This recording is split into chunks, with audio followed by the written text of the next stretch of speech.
3 drug personality ang naaresto at mahigit kalahating milyong halaga ng hinihinalang shabu ang nasamsam sa magkakahiwalay na anti-illegal drug operations na isinagawa ng mga operatiba ng Irigas City Police Station, 2nd PMFC, CSPPO, IMEG at PIDEA sa Irigas City sa pagpapatupad ng search warrant sa Barangay San Francisco, Irigas City na aresto sina Pandoy at Ople habang nakatakas sina alias Miguel at Ray.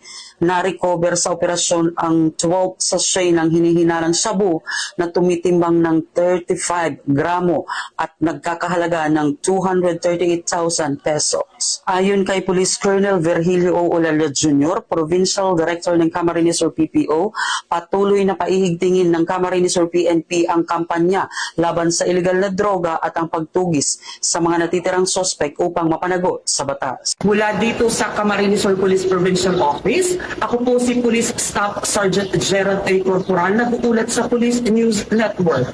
Bagong PNP para sa bagong Pilipinas, serbisyong mabilis, tapat at nararamdaman.